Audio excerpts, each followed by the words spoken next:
Good afternoon, everyone. Oh, heck no. Good afternoon, everyone. Thank you. I'm Frederick Bertley. I'm President and CEO of COSI and the CEO of the National Veterans Memorial Museum. And it's a pleasure, on behalf of myself and the Board of Trustees, to welcome you here to this hallowed space. First of all, a little change in direction. I do not look like Sophia Pfeiffer, the amazing CEO and President of this great organization, CMC. She actually is participating in something called the YALP program, the Young American Leadership Program. And this is where our city partners with 14 other cities in the United States, and we send anywhere from 8 to 9 of the best, brightest, up-and-coming leaders of this community. And so we send 7 to 8 each year. The Columbus Foundation, Doug Kreidler, Alex Fisher help promote this program, and then they go to Harvard Business School where they spend almost a week researching some amazing case studies about everything from business development to entrepreneurship to city planning, you name it, but they're in partnership with 14 other cohorts from other cities. It's a prestigious program, and so it was a unique opportunity for her, and that's why she's there. And one last fun fact, just to let you all know as Columbusites, how great this program is. I heard this from the mayor when I first moved here 8 years ago, and I was like, nah, that's not true. Then I had the pleasure of participating in this program. They teach at Harvard Business School, as their first case study in this elite program, they teach something called the Columbus Partnership and the Columbus Way. It is literally case one in a big binder, and it talks about all the great things the Columbus Partnership and all of you in this room done over decades as a model program for the country. So applaud Harvard Business School for picking that. So here at the National Veterans Memorial Museum, we are here to honor all veterans, elevate their stories, and talk about and promote the power of service for everyone, everywhere. And that's why it's such a nice place to have this discussion and partner with an organization like CMC, where all of you are interested in service in your communities through nonprofits, through for-profits, through whatever enterprise and avenues and verticals you're working in. It's all about serving a greater good. And so with that, we couldn't be happier to be here to host today's very important topic, which is the state of nonprofits. And doing it here in this institution could not be more appropriate. With that, to get into the official forum, I'd like to recognize the amazing people in this room who make this happen, but then the sponsors that help pull off this program. First of all, to the presenting sponsor, the Columbus Foundation. Also, thank you to Bank of America, Benefactor Group, Columbia Gas of Ohio, the Columbus Museum of Art, Kramer & Associates, Huntington Bank, Mallard Consulting, the United Way of Central Ohio.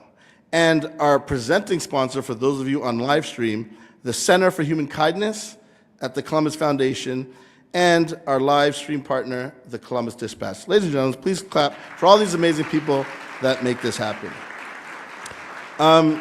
Couple quick housekeeping. If you have not silenced your phones, please do so. And I know in the tradition in past Columbus Metropolitan Club events, you would have lunches here. We do have lunches for you. There are going to be the box lunches that you're used to, but you pick that out as you exit. We want you to focus on this robust panel and the incredible discussion that they're going to have here. So with that, let's welcome everybody to today's forum. And I would like to introduce someone who needs no introduction, who's going to introduce the esteemed panelists, none other than Dan Sharp from the Columbus Foundation. Ladies and gentlemen, Mr. Sharp. Thank you.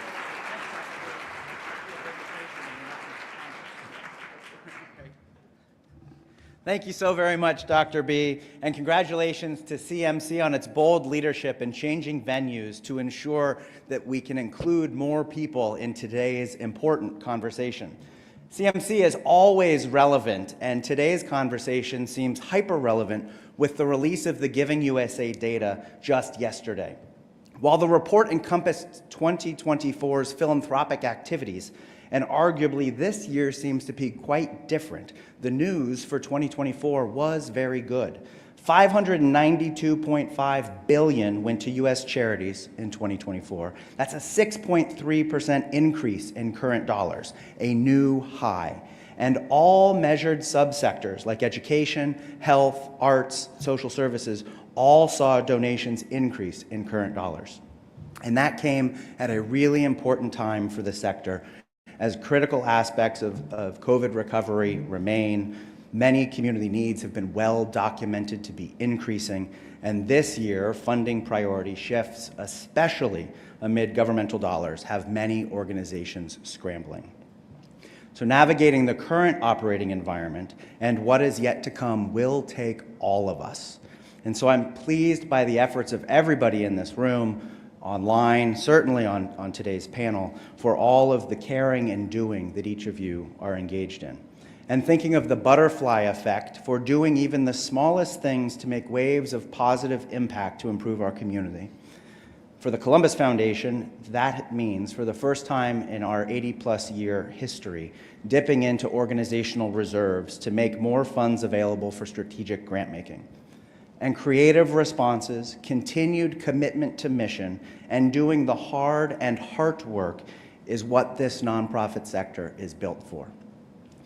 While it's not likely that any of us have all of the answers, I do know that today's conversation will provide very valuable insights into the sector, and this panel is so well represented with consummate professionals with truly impressive backgrounds, and collectively they've seen a lot in their career arc.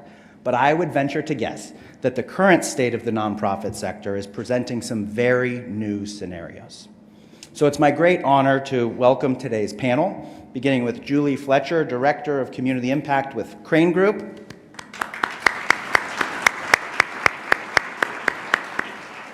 Joe Gottron, President and CEO of Gladden Community House. Denise Robinson, President and CEO of Alvis. Tom Schmid, President and CEO of the Columbus Zoo and Aquarium. And I'm also pleased to introduce our host today, the very passionate and affable Michael Corey, the Executive Director of the Human Service Chamber of Central Ohio.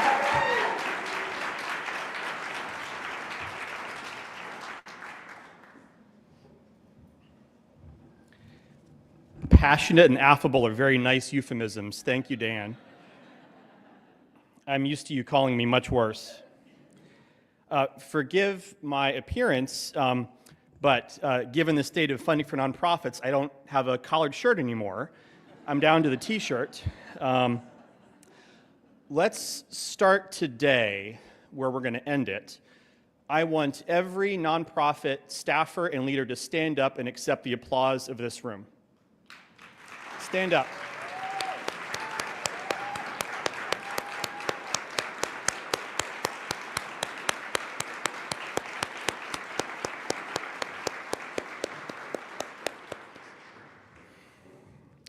That doesn't happen enough, and I'm going to try to change that a little bit today. My name is Michael Corey. I have the tremendous privilege of being with you all today. I want to thank the wonderful team at CMC for having us here. The demand for this conversation, thanks to these panelists and the people that just stood up, is always so high. We were actually supposed to be in Ohio Stadium, but it's too hot to be there. So we had to settle for this wonderful venue. But thank you to the hosts for your hospitality. Thanks to everyone serving water. And there will be lunch when you leave. I know some of you are wondering, you always get wonderful food here. You'll have that as you go. So you have to have rapt attention. You're going to eat up everything that they say. How's that? Okay. So, shit's bad out there for nonprofits. Let's start there. Let's be honest. We are, as you know, every year we do a kind of a survey of the state of the sector. And we're doing it a little later than usual because we're preparing information for a very special presentation we get to make later this year. And we have some preliminary responses. I want to give you one. And we just ask simply, what's the state of the sector right now in your opinion? 58% say it's bad or worse than bad. 42% say it's fair. That's it. I was surprised that we had 42% saying fair. But I'm glad that optimism is there. We're going to have that optimism, but I get to be the anger translator and share some of the negative stuff first, and then we're going to get to the positive stuff and some of the negative stuff too, probably in our conversation up here. Why is the state of the sector perceived to be so tough right now? There are traditional reasons. Demand is still up, resources are down, COVID-era dollars have been exhausted, the city is growing, which is great, but that creates new challenges. The traditional things that we talk about year to year that we're working on here and across the United States. And we're lucky to be in a community that cares so much about this and is trying, but we've always said we got to do more than what we're doing. That remains true. But it's the untraditional stuff. How's that for euphemism? That's creating unique challenges right now, and that's creating that feeling that is so heavy. If you talk to a nonprofit, anybody right now, the first thing you're going to get them to say is, oh, I am tired. I'm tired. I'm tired. And I sit behind a computer sending emails. And I have the most wonderful team that's sitting there, Lindsay, Lauren, Bhumika, Cassie, and Cardella, who's watching from home. We're tired. We're working hard, and we're just doing a fraction of the work that you all are doing, that you all that are standing up are doing. Okay, what are those untraditional challenges? Let's talk about them. Very plainly, the new administration in Washington has made it very clear that nonprofits are in their sights. And they're doing it in several distinct ways that have been rolling out since January 20th of this year. They're attempting still to cut active federal grants to nonprofits. They have largely been slowed in courts or stopped in courts, but those efforts are ongoing. There are anticipated or future federal grant opportunities that aren't showing up, or the eligibility will be drastically different than it has been. Both of those pieces represent billions and billions of dollars. Ask our friends in higher ed. We were applauding Harvard. Harvard is everybody's favorite nonprofit right now. Never thought I'd say that. But they're the test case for this administration of what they can do, trying to pull funding away. The third area, federal agencies of particular importance to nonprofits are being dismantled or stopped altogether. And again, the courts are slowing some of that down, but there's only so much that can be done there. We're talking about the Department of Education, HHS, Health and Human Services, HUD, DOE, and beyond just them shrinking or going away, that affects things operationally, that affects things in terms of funding, and in many cases, they're doing things antithetical to what the agencies are supposed to do. Good luck doing public health when folks aren't vaccinated. It's going to be rough, okay? This is what we're dealing with. The fourth thing, wow, a lot of executive orders of note that agencies are trying to navigate. We're also trying to figure out the executive order trying to banish diversity, equity, and inclusion. Well, they're not gonna, but it's having an effect. Our sector here and across the country is diverse, is equitable, is inclusive, but it's a challenge for nonprofits to figure out what to do in this landscape. That's just one sliver of an issue. The fifth area, it's happening as we speak in Washington. Congress is trying to get through a budget, through the reconciliation process that would take away $1 trillion in Medicaid and SNAP. $1 trillion, biggest cuts to both those programs ever. And they're running into some headway, but that's the effort. That's what's happening. That will have an enormous effect, enormous effect. There are several other examples of that in the State House and here. I'm almost done with my negative news here. And the last thing, just federal appropriations, relatively new. They had been resurrected a couple years ago. They were bringing dozens of millions of dollars to our community alone and $10 to $15 million every year to nonprofits in Franklin County. Those are changing drastically, and the amount of money that's going to come to nonprofits through that, we're learning in real time, is shrinking. Okay? That's just one little sliver of an effect. That's the environment that we're in. But hope is not lost, because nonprofits, though they are not superheroes, they have to act like it every day. And we got to help them out. We got to help all these people out that were standing up. But they are still figuring this out together with hope, with passion, with conviction, and with a vision for this community if we fund this work the way it deserves to be funded, if we respond to community needs the way we need to. So with that lovely backdrop, as the pseudo-moderator, now I get to be quiet and you get to hear from the good folks here.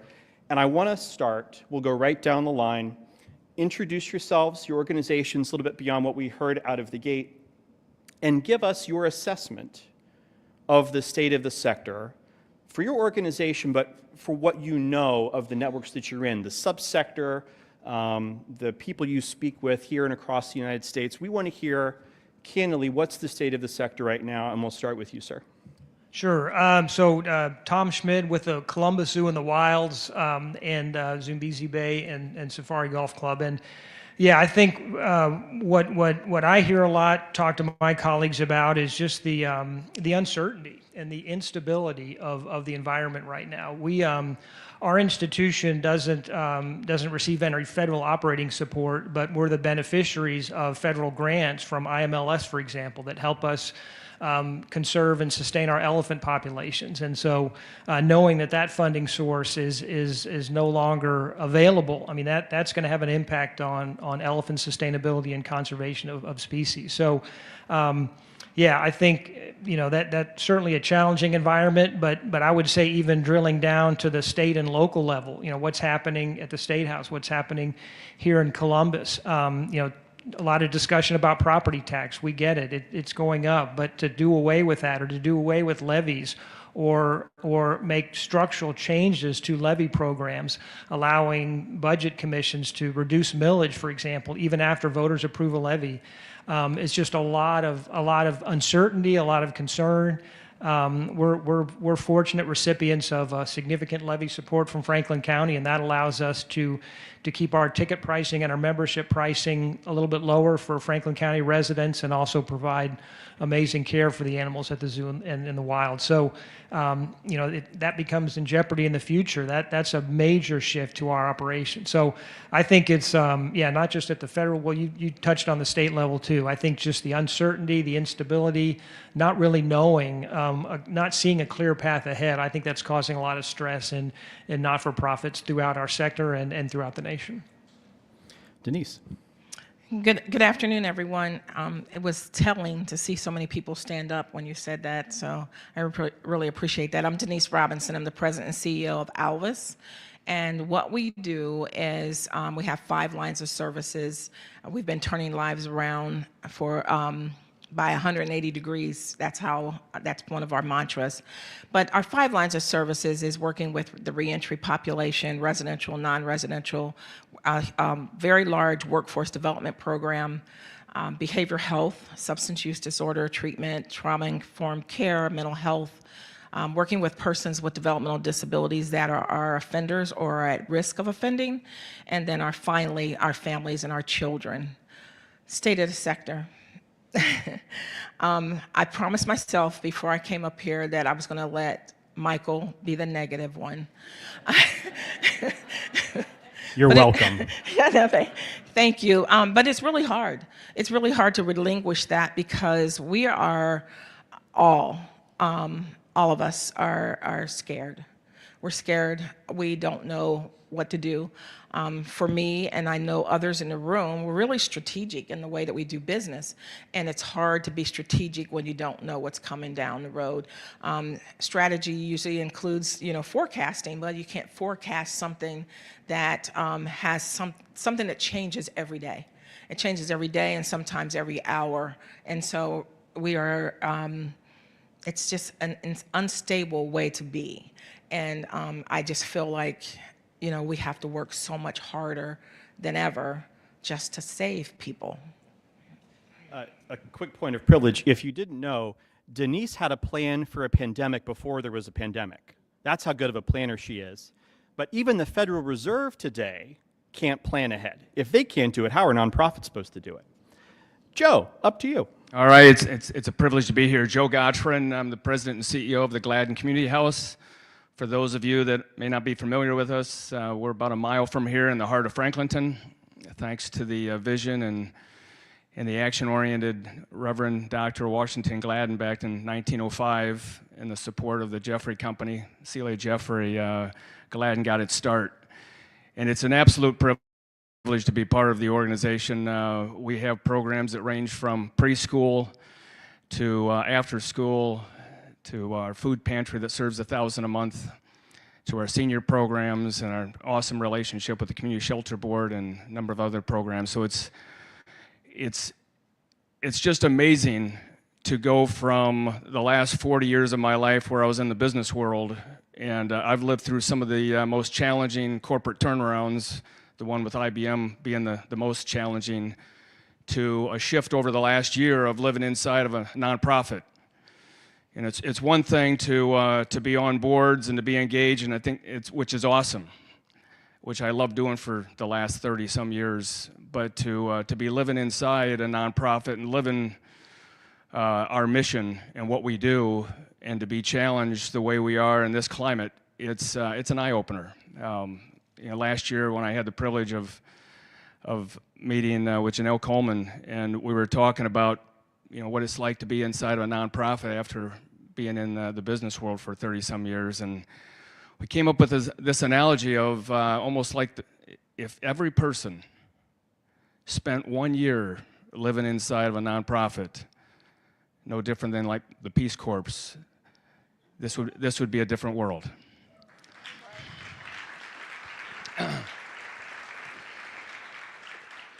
The one thing that hit me quick, and I'll stop on this point, but 4 decades ago, Gladden was funded by the United Way over 80-some%. Today that's 4. So the whole economics of what you need to do to build partnerships and build support is just a lot more energizing, exhausting, whatever you want to say. But I will say this: my whole thought of the word gratitude has gone to different levels now that I'm living inside of a nonprofit, and to have the foundations in this city, the individuals, our board, so many different people that help us.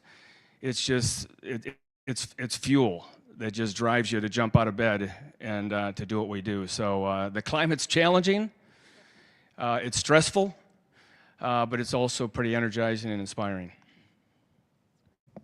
Yeah, I echo that, what you said. Julie Fletcher with Crane Group. I am the Director of Community Impact, and I am absolutely privileged to be sitting in this seat. I don't take this responsibility lightly, and I just want to say thank you, nonprofits, for giving us the opportunity to walk alongside you, because you are indeed, as they have said, doing the heavy lifting. So thank you for that.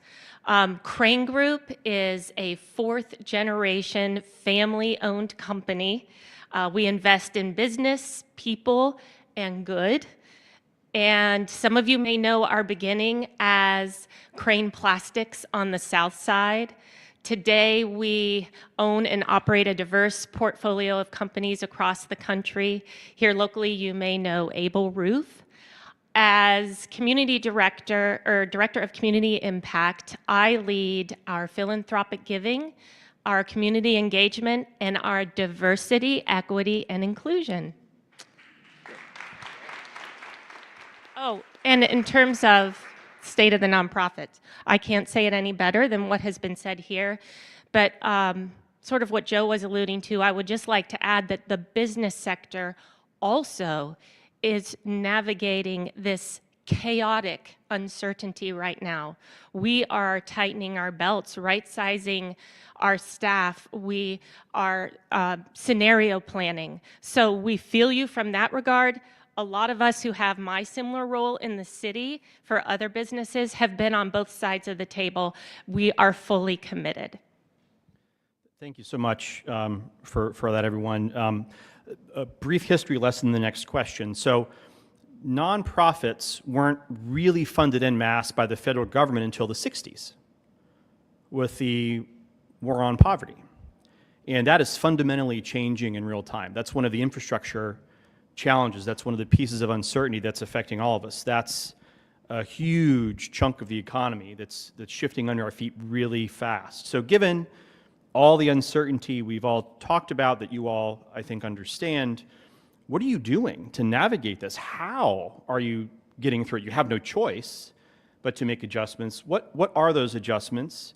And let me cue up a few specific things that I think are on people's minds. Are you contemplating, or have you already had to lay folks off? Are you looking at mergers and acquisitions or affiliations? Are you integrating artificial intelligence into your work in some way? What the hell are you trying to do to get through this? We're doing the same thing. It's not just getting rid of the button-down shirts. It's more than that. And let me start this time with Denise, and then we'll go to Joe, and then to you, Tom, and then I have a specific question for you, Julie. So what I'm doing is I think about, you just talked about my pandemic and my crisis plan, and I do look at this as, it is a crisis. And if we don't look at it that way, then something's wrong with us. And I did have a pandemic plan in our crisis plan, and when COVID happened, I was just like, okay, just go to our plan and let's go ahead and navigate that. However, what we didn't plan for was the length of the pandemic. And then also, what I learned through that process too is that I have to stop focusing on a crisis. We cannot be in crisis mode all the time. We need to go back to our strategic plan and follow our strategic plan. So February 24th of this year, I pulled my executive team and other team members together, and I said, okay, we've got to update the crisis plan. And in updating the crisis plan, we did a high, medium, low. If this happens, then what happens? If this happens, what happens? And I will tell you, it was actually very telling to see the results of those 3 steps. And I'll just tell you the worst one, the high plan. Out of my $50 million budget, it would be $25 million. It would be, we typically serve 10 to 12,000 individuals a year. It would be 6,000 or 7,000 people. I think about the staff that is associated with that. Maybe 250 staff would have to go away. And when you think about the magnitude of those numbers, it's really, really difficult to think about what we do in nonprofit is take care of people. And now we can't take care of people because of what's going on. So we look at our plan, we look at the crisis plan, but we also continue to look at our strategy of the way that we already have our plan going. And so crisis, yes. Do we stay in it? No. So in our case at Gladden, when I joined a year ago, at the time, looking at the financials going back to 2022, we were very fortunate to have some PPP dollars. In some ways, the challenge with that is, as the inflationary period continued to seep into operations and so forth, you wake up in 23 and realize that about every program's underwater.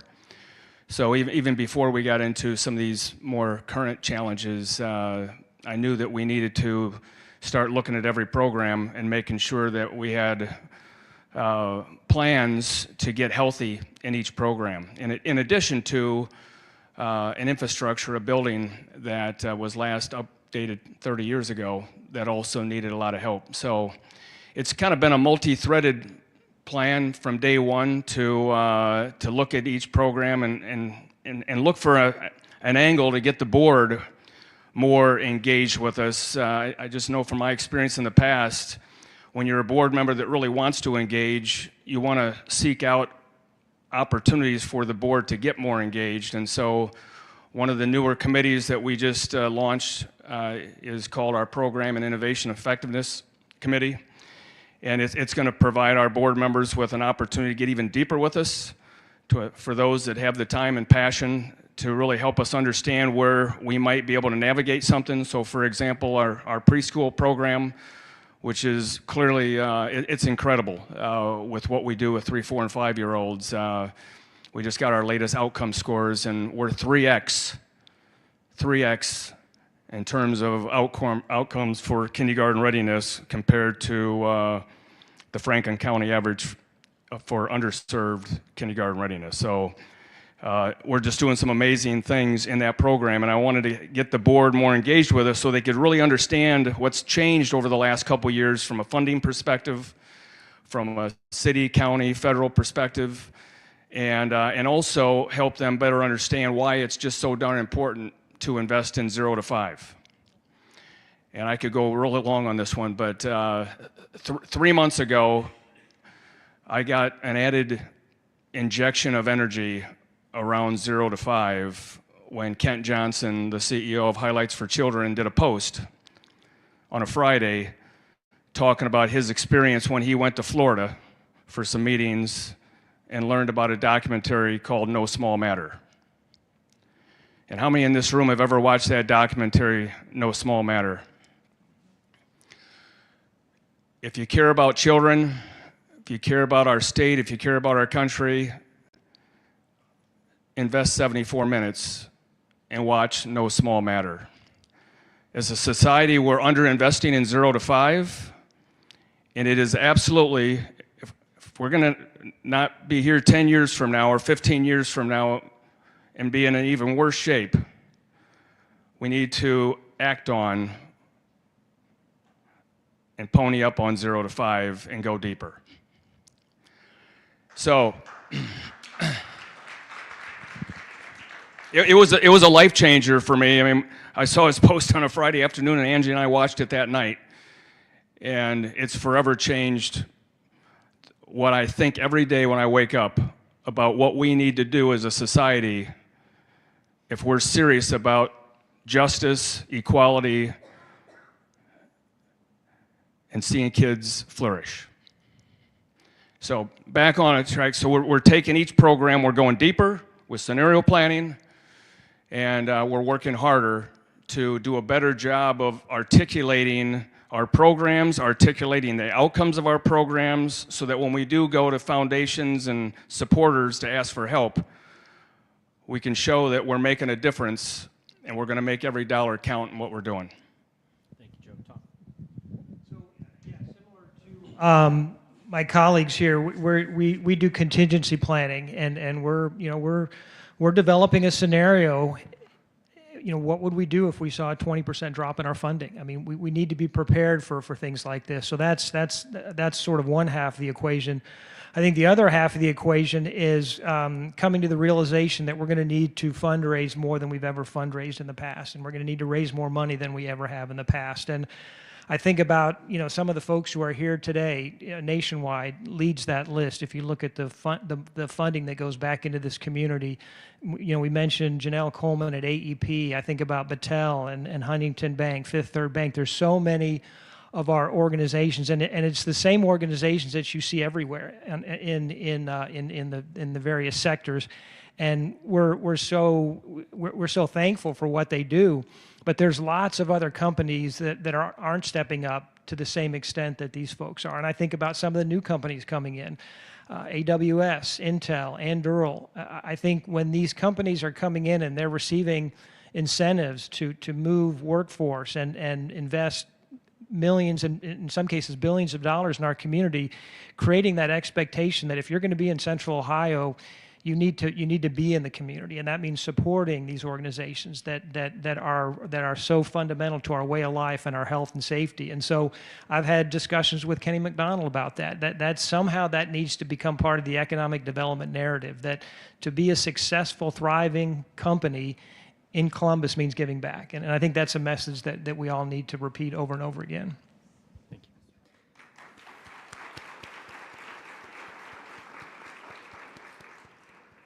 I've only got time to ask one more question before we pass it to all of you and to Mr. Buchanan Jr. So forgive me, Julie, for skipping you on that one. but let's try to answer this one before we move to the brilliant questions from the audience. And we'll start with you, Joe, this time, and then go to Julie, and then Tom, and then to Denise. And the question is, we know there's also wonderful stuff happening that you're doing, that the people in this room are doing, and that is part of your and our collective vision for this community if we invest properly in the people of this community and the nonprofits that are making it run, no matter the work that the nonprofit is doing, no matter the people that they're serving, no matter the zip code in which they're operating. Tell us a little bit about the good stuff that's going on, and some of you have done that already, good job, and how that bakes into a vision of this community of how we can come together and figure this out despite the enormous turbulence and uncertainty that's around us. I took too much time last time, so I better go shorter here. But there's just so many good things happening, and it's so inspiring. You know, I think right now we have Lawrence Funderburk and his wife Manya in our working with our youth kids, teaching them financial management skills, financial management acumen, right? The 15, 16, 17, 18-year-olds. And what's really awesome about that is you take someone like Lawrence, who grew up in the Hilltop, Franklinton area, to see him back in the hallways of Gladden, and not only teaching kids about money and money management, but raising the bar. The first day didn't go well. His expectations were a lot higher than what some of these kids were ready for. And then round two went really, really well, right? So it's just cool to see people like you in the room and others who are willing to give up your time and talents and treasures to come in and make a difference at Gladden and every other nonprofit around. It's so darn inspiring, and I just thank you for what you do, and thank you for the support, because it inspires all of us. I would say our giving pillars are the arts, education, health and human services, and neighborhood and community. And I could give you examples of so much good that is happening in each one of those areas. That's the thing that fuels me to do this job. I will say things collectively that are happening in our city, like the Community Information Exchange, CIE, where we're going to make services available to our residents as a one-stop shop. That technical infrastructure that is in the works right now will be critical for data and just helping people achieve the equitable prosperity they deserve. Yeah, so thinking about you know, the path forward, and I think what's positive that could come out of some of this, and certainly innovation will, and I think about, so I asked Michael earlier, how many not-for-profits are there in Central Ohio? Literally thousands and thousands of not-for-profits. And is this an opportunity for institutions with like-minded values and a purpose to consider forming stronger partnerships or even merging? I think about when the Wilds and the zoo merged 25, 30 years ago. Both institutions now are stronger as a result of that merger. For the Wilds team, having corporate assistance with finance and HR and Marcom and all these different divisions, so that they don't have to repeat those services there. They can really focus on their mission work, restoration ecology, holding assurance populations of endangered or extinct species, all that benefit the zoo and other zoos around the country. So really taking this opportunity to look to see if there are other organizations that we can partner with, I think could be potentially a positive that comes out of this challenging situation. What I would say to this is that when you asked a question, I had a big smile on my face. I smiled immediately because there are some good things happening. There's some really good things with outcomes, not just for Alvis, but for all the nonprofits. You know, collaboration. It has amped up. It's amped way up, and it needs to. Just in my organization, I'm always looking at data. I'm kind of a data freak, but 79% of everyone that successfully goes through one of my programs is not returning to the criminal justice system, and that is after 3 years of measurement, not after 1 year. Thank you. And I'm very proud of that, and I'm very happy about that. But also, I look at our moms and our kids are matriculating better in school than most. And that's because of the nonprofits, I think, because they're going through programs. But the one thing that I would definitely say is like I said, talked about our collaborations. I think it's really, really important to do that. Alvis has done 7 mergers and acquisitions, and in that time, I mean, since January, when everything blew up, I've been asked over and over again about, can we merge? Can you acquire, that kind of thing. But one of the things we have to keep in mind is that if you're struggling financially, it's kind of hard for someone else to take it on. But number 2 is we got to keep your passion for your organization. It has to be present. We don't want that to go away. Those 7 mergers and acquisitions, we kept their names because it's important, because you've put so much into it. But there's joy. There's joy and there's hope. We have a lot of hope. Damn good way to end, and pass it off to you, Mr. Buchanan. Michael, thank you so much. Thank you so much to today's panelists for an inspiring conversation. If you have a question for today's panelists, please do join us here at the microphone. If you're watching online through the live stream, please type your question into the chat. We'll try to get to as many of those questions as possible. Great questions at CMC always have 2 things in common. They can be asked in just a sentence or 2. And what punctuation mark does a question end with? They end with a question mark. Yes, they do. Here we go. Thanks, Doug. My name is Brian Urbanski. I'm with the Aubrey Affordable Housing Foundation, and affordable housing is absolutely at a crisis level, and we provide housing to members of vulnerable populations, and we're very proud, Denise, to support your folks and coming home, because we are reentry friendly. I really like what you had to say when you were talking about moving from crisis mode into strategic planning mode. One of the biggest challenges of our reentry population is in finding stable housing. And I'd like to hear any thoughts that you have in your strategic plan on how you might be able to help these folks transitioning out into the real world, out of Alvis, to have that housing support. Thank you for that question. It's been hard. Extremely hard lately. However, what we've done internally in our organization is we have started doing master leases of large apartments, and we turn them into recovery housing so people can be there, but they can be there not just for a month or 2 or for 3 or 4 months like in our halfway houses, but it can be longer term. And then there's the ability to reunite with their families. Their families can come and visit. So we've been doing master leases. Is that an answer to it? No, but it's something. We have to do something because it's really hard. We've done a lot of talking with developers, talking with landlords to really change the narrative. One of the things people tend to forget, that everyone that comes through, let's say our programs or reentry, they have completed their time. They're done with prison. They would just be released if they didn't come to us. And they're people. They're family members of people in this room. They are people. They're first. And so we have to change the narrative, and we've worked really hard with landlords to change that narrative. Thank you. Good afternoon. Laura McDonald, principal and founder at Benefactor Group. Speaking of philanthropy, of that $592 billion that Dan cited earlier, over 80% came from individual donors. And yet in Columbus, we also have a very generous corporate giving community. One of the provisions in the Senate version of the tax bill will not allow corporations to deduct charitable giving until it reaches 1% of corporate pre-tax profits. And in America, the average is 0.92% of corporate pre-tax profits. So I'm wondering, Julie, have you given any thought to how the Crane Group might respond to that, and perhaps Tom and others, as you talked about the generous corporate support that you get, if you're giving any thoughts to some innovative strategies? Thank you for that question.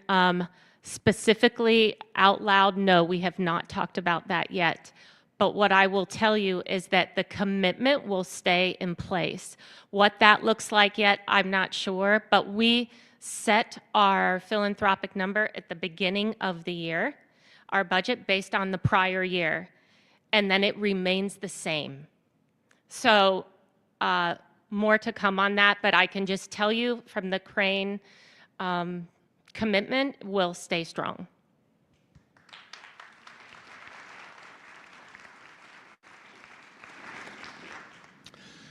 Thank you all so much. Have you seen changes in how donors or funders define impact?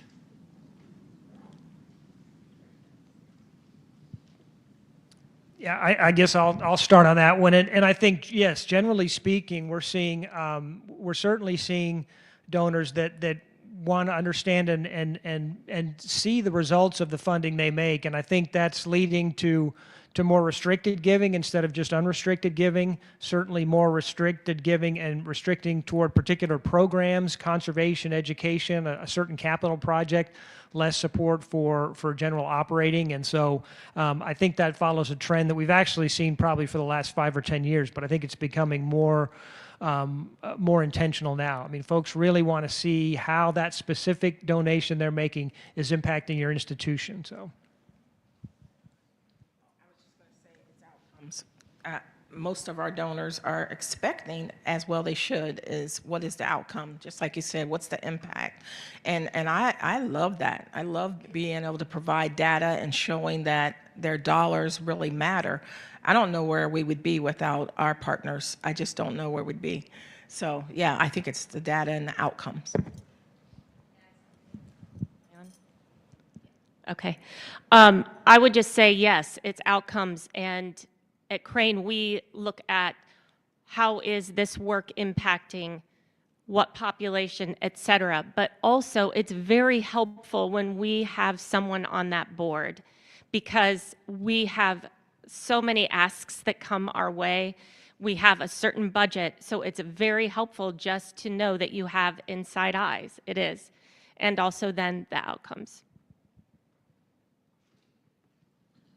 Yeah, one of the big changes that's happened when 2020 and 2021 were going on and we were dealing with the pandemic, a lot of flexible giving really surged, and that was incredibly helpful. A lot of general dollars to nonprofits, and that has retreated dramatically to the pre-COVID kind of giving, and that's creating challenges right now because not everybody understands that this is indeed a crisis, and nonprofits are trying to navigate that, but that's tough. Go ahead.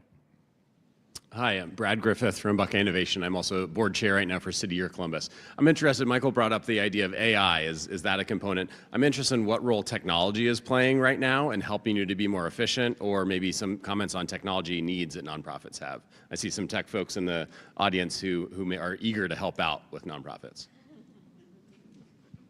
Sure, I guess I'll start. So one of the aspects of the animal care program at the zoo is focusing on what we call animal well-being. So beyond just feeding the animals, making sure they have good veterinary care, trying to answer that elusive question, is this animal happy in this habitat? And so we do observations for every animal at the zoo, and we have over 6,000 animals. So at least once a year, every animal gets a thorough animal observation just focused on that animal well-being. But that's once a year, and oftentimes it's more, but we're utilizing now, working with a company called Owl AI to have a whole series of cameras that monitor animal habitats throughout the zoo, and having the AI learning model begin to understand behaviors of animals and noting stereotypical behavior, head bobbing, things like that, quantifying this and doing this continuously. So essentially we can create an AI version of animal well-being observation that's not one animal once a year, it's every animal all the time. And so we think that's going to have a transformational impact on our animal well-being program. Compete with that, rest of the panel. I will. Oh, go ahead. I was going to say, I will say that just yesterday, I reviewed our final draft of our AI policies, because we are looking to using a lot of AI, especially in surveillance around our properties, as well as inside of our properties, and also kind of not like the animals or the zoo, but it's also measuring behaviors of the folks that we deal with. You are amazing.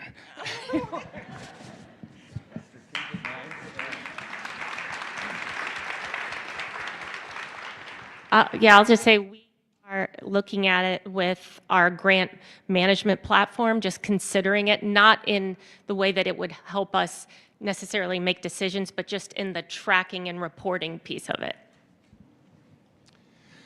Thank you. We have 5 minutes left. We'll take a final question. Eric? Hi, I'm Eric Krolak with the Center for Employment Studies. This is a great forum on nonprofits, and I very much appreciate the attention being given. But I'm wondering what your advice might be to for-profit companies to make your jobs easier. Now, of course, writing a check, we all know that. But what else? Maybe in terms of wages, in terms of employment policies, benefits, scheduling? Is there something else that businesses should be looking inside now to make your jobs a little bit easier? Sure, I'll start. So yeah, obviously you mentioned funding. I know we've talked a lot about that, but I think the other aspect that is so important for us is the immense talent that organizations provide to not-for-profits in terms of board service and committee service and bringing teams out to volunteer. I mean, I know at the zoo we're very fortunate to have so many folks that are willing to come out and give their, not just their treasure, but their time and their talent. And I think for companies, encouraging your employees to get involved in not-for-profits, and not everyone can serve on a board, but there are other ways to help that not-for-profit. So aligning the individual's passion with a need in the community, I think, is a wonderful way that companies can give back and really help this sector prosper. Yeah, I'll just echo that. I mean, we're trying to do a better job of looking at a skills matrix and really making sure we understand the skills, passion of board members, and perhaps ways to get some others involved in committees that aren't on the board yet, and so forth. And it's just, there's so much talent out there, and there's so many needs. What I quickly learned with Gladden is we're large enough to be really complex, but we're too small to afford a full staff. So we welcome the additional help and expertise in a number of ways, and would love to have it. Yeah, I would just say yes. Even going into the schools and sharing your what you do for a living, sharing that with our young people. We, in partnership with Huntington, are doing Ron Clark Academy for World Language Middle School, and we have plans in the fall to have our IT people go in, our attorneys, our tax people, and just share what they do, maybe tutor, just surround our young people. I really felt the 0 to 5 too that you were talking about. There's so much we can do. I have an answer to that one too. That could take a while, Eric, but I'll be succinct. We need your advocacy in Washington and Columbus.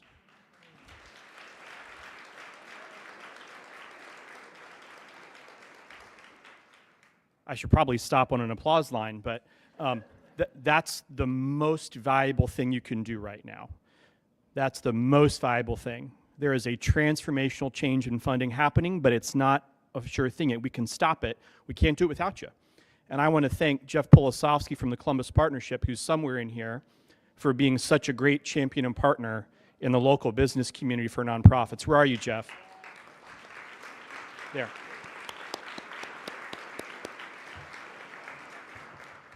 With that, it's been a tremendous honor being up here with the four of you and with all of you. Can we thank all the nonprofit staff and employees that are here one more time?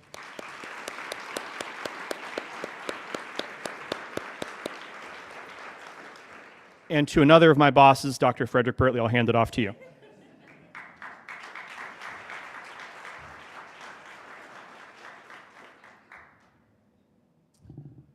Well, thank you, ladies and gentlemen. As we get to the close of the program, just again wanted to recap some really cool highlights. One, this is a great community. The commitment of the nonprofit leaders and their team members, as well as the commitment of the community to support them, is unbelievable. And I love where you landed, Mr. Corey, this idea of Columbus to the capital. Let's connect those series of cities leading up to the capital, because the money does flow from there, and with enough conviction and enough support, we can get hopefully turn that ship a little bit. But I'm very encouraged as a person who has the privilege of working with so many of you in the audience and working at two important nonprofits that are part of that larger nonprofit landscape. You know, we are really lucky in the city of Columbus to have this, to be able to come together in this ways. I've had the privilege of living in different cities, and this doesn't happen too often. So kudos, again, as was mentioned, to all of you for being here, understanding why this conversation is important and why the bridges we build here will help us cross any impasse that we have in the future. So round of applause to all of you all. Thank you so much. Again, to the housekeeping, want to thank the presenting sponsor, Columbus Foundation. Also want to thank Bank of America, Benefactor Group, Columbus Gas of Ohio, the Columbus Museum of Art, Kramer and Associates, Huntington Bank, Mallard Consulting, and the United Way of Central Ohio, and of course, our sponsors for the live stream, the Center of Human Kindness and Columbus Foundation, and the Columbus Dispatch. Thank you very much for that support. I also want to thank the incredible team and staff at the National Veterans Memorial Museum. This is a hallowed space. They've done an incredible job putting this space together for all of us today and hosting all of us. Thank you for that. And then finally, to our esteemed panelists, Julie Fletcher, Joe Gottron, Denise Robinson, Tom Schmid, and of course our host, Michael Corey. Thank you so much for sharing all your wisdom and making this an important conversation. There will be no forum next week as we break for the holiday, so please make plans to join us back at the Ellis on July 9th for Bold Threads, Big Dreams, the fashion innovation shaping Columbus's style scene, featuring none other than Yogi Terrell and a fantastic panel. Do not miss that. That is at the Ellis. And as you get ready to enjoy the rest of your day, please again pick up a box lunch. This is part of an experimentation that Columbus, that CMC is doing to try to figure out what's the best form. Do we keep the tables and have the lunches at the tables? Do we have the lunches at the end? So feel free to provide feedback as you see fit. With that, thank you all for being here. Thank you for making this the greatest city I've had the pleasure of moving my whole family and living in and partnering with all of you. And with that, have a great afternoon, another great CMC forum. Thank you all.